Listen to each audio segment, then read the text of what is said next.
Hello, hello. How are you? So I've been making quite some music lately, and I just don't have time to shoot new videos. So this time I decided to just do really simple, use my phone and the screen grab of my computer instead of like setting up all the filming gear and lights and stuff. It's gonna be a lot easier. I'm just gonna show you my screen straight away and what I do. And Lo-Fi Jungle, what is it? After starting using Ableton, I think I'm not gonna get back to any other software. Special Reason. Reason is such a bad software for me. Like I don't want to say shitty software, but it's just not like I'm in love with Ableton. I've been avoiding it for so long, and actually it's so inspiring. I've been making so much music with it lately. I mean, it saves so much time for me. I can just quickly jump into making music, and I can make like tracks in 2-3 hours and can consider it done. I know it's probably very like little time for making tracks, but it's how I roll, it's how I do. It's like taking photographs, you know, you just capture the moment and it's done. I don't really like polished stuff, clear, you know, spending like weeks and weeks on trying to perfect your tracks. It's like, it's counterproductive. I think jungle music in itself is supposed to be commercial sounding, sort of like polished. It's supposed to be raw and dirty, and it's mostly just the energy and the ideas, the pure, anti-establishment ideas, instead of trying to, make it sound like any other drum and bass track that's coming out today, which is like completely, totally utter bullshit, like pop commercial music. I don't even understand like the hype about drum and bass anymore. It's just, it's purely shit to me. Sorry. I'm still using a lot of Amigo sampler pretty much on everything, and I've had questions asking me, did I retire my Akai sampler? And I wouldn't say I retired it, but I'm just not using it that much anymore, even though I've just changed my backlight because the screen was so dim I couldn't see anything. I can see now, but I mean, working with that sampler, it's so time consuming. I don't even like know the point of using it anymore. For me, a lot more important is analog mixing. Like, I mean, doing my mixdowns on the analog desk, that's just where like the whole thing comes from to me. I mean, I really hate doing in ITB like in the box mixdowns. No matter what I do, they all come out very like clean, precise, digital. All the digital mixdowns, they have this sort of like very unnatural high frequencies, something I don't like. And when summing in an analog domain, the mixer that I'm using in itself gives you that bit of a different color, and without much of processing, it kind of gives you this more sort of like natural organic sound, and it gets rid of that nasty digital high frequencies that I really hate about this modern music, which is very like, it has this digital sound. So to avoid that, I do all my mixdowns on an analog desk, and it's just how it really saves so much time. You just mix as you go. So while you're making the track, you already get your mix sorted, and you just have to like run the final mix down back to your computer. And sometimes you can do like a couple of runs, like maybe 2-3 runs if you feel like you need to change something. But after that's done, you work on another track, you reset the mixing desk, and you're not gonna be getting back to your previous track anymore. So how you made it, it's how it's gonna sound, and that's what I like about it.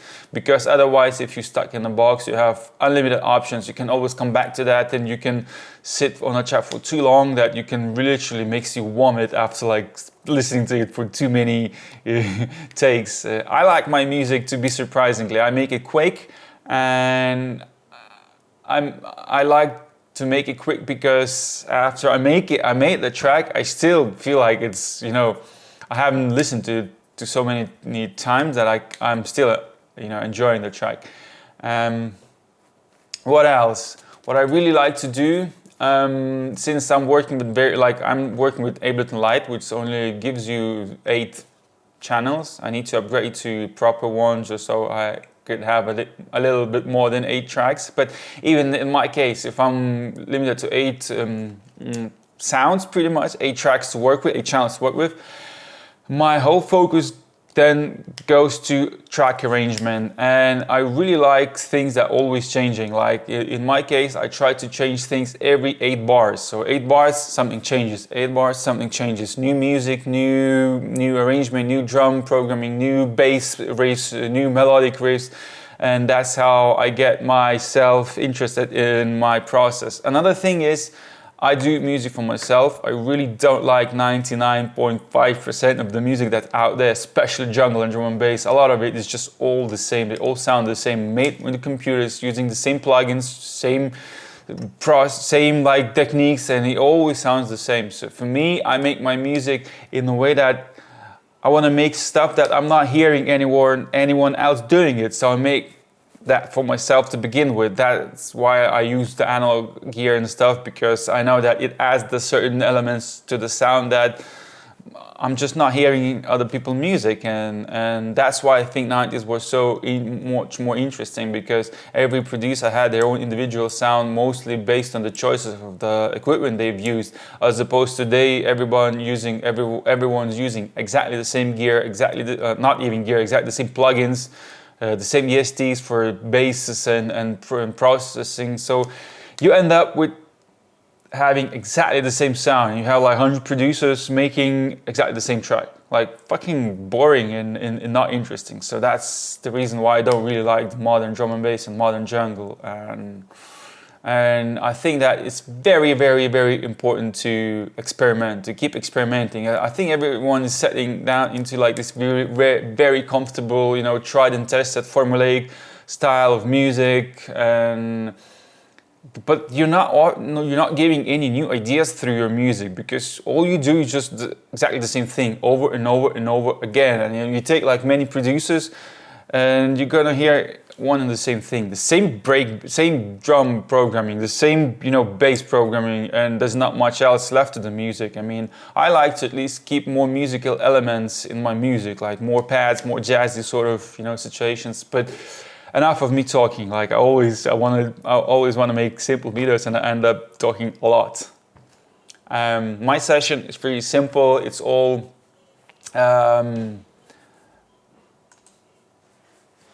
it's all Amigo, and it doesn't have any other processing at all. Everything is routed to my sound cards, the individual outputs that go straight into the mixing desk, and it's so easy to do it in Ableton. I mean, the reason you had to like flip the back of your racks, then do the cabling stuff, it's so time consuming. In Ableton, just 1-2 clicks away, and Ableton allows you to focus solely on making music, and everything else is it's done like quickly, as opposed to as I said, working with say Akai S1000, it takes me so much time to just set it up before I can even start making tracks. So I think this is like Ableton and analog Mixdown is my new favorite workflow for now.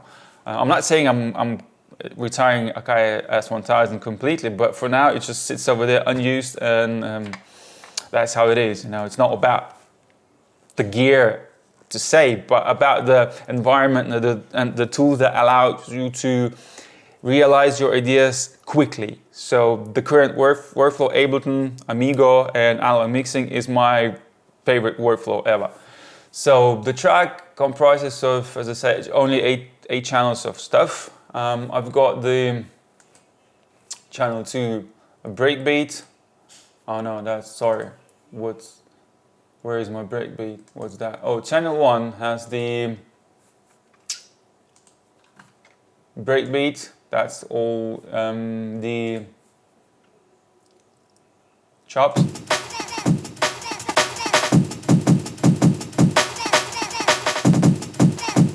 Yeah, and with H, I'm getting very simple with my drum program. I used to spend so much time trying to make my drums to sound very like, very complex. These days, I'm just simple. Simple yet complex. My complexity comes from arrangements and from the fact that I'm always keep changing things. As I said, I have very few sounds to work with, but I try to, change my melodies and my notes that I play every 8 bars.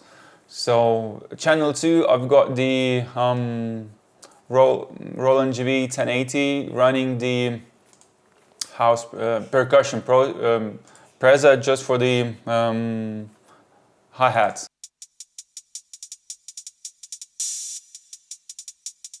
So channel 3, what does it have? Channel 3 is, oh, it's just effect kind of sound.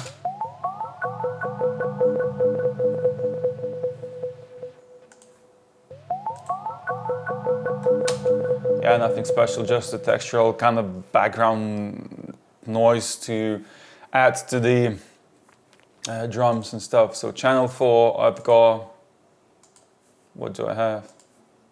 Oh, I have 808 bass.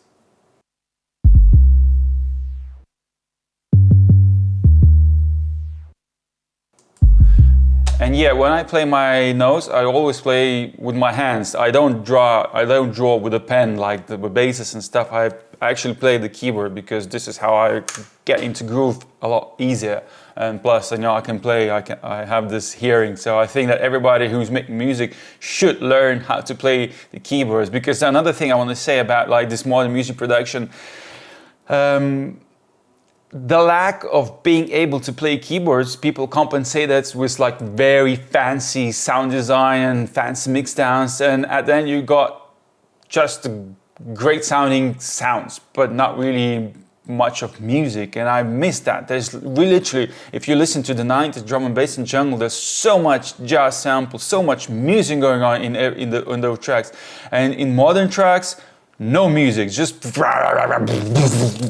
kind of fart sounds and bass sounds and not much else, you know. And music is all about music. It's not just about, you know, sound design. So on the next channel, I've got the, I think, yeah, the pad.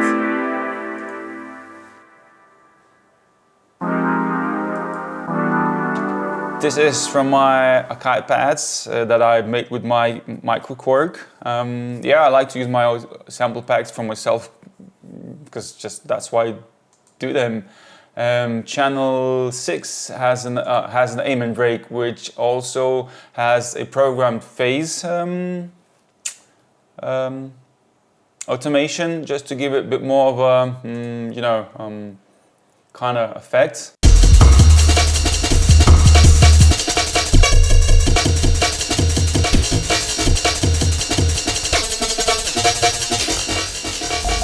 Okay, channel 7, another breakbeat. It's from my Akai break sample pack as well.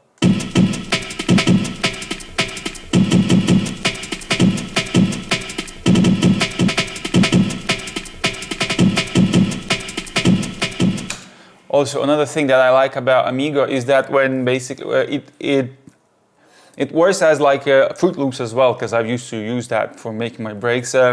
When you work with like say normal regular samples like Akai, in order for how like the full phrase to play out, or say if I'm programming drums, I have to like paint it for as long as I want that loop to play. And with Amiga, it's enough to just press it once, you know, don't have to hold it until the break or the phrase of a break plays in its entirety. So it's nice, it's easier to play with just, you know, triggering the notes, and that way it makes me want to program my drums a little bit differently, which I also love. It creates very different groove, very different vibe.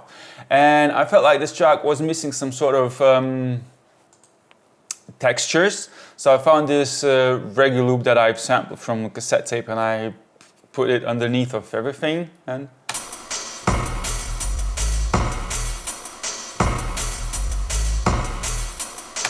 And as I said, everything just going straight into my mixing desk. The only effect that I'm adding is the LSS Quadriverb and the Lexicon delay that's installed in my mixing desk, and that's it. No compression. My Behringer compressor kind of like died. One channel just completely died. The button that enables one of the channels just got stuck. So I'm back without using any compression, but I feel that compression doesn't really even need it in this kind of music. Okay, I wanted to show you the track, but I ended up talking a lot about what's on my mind.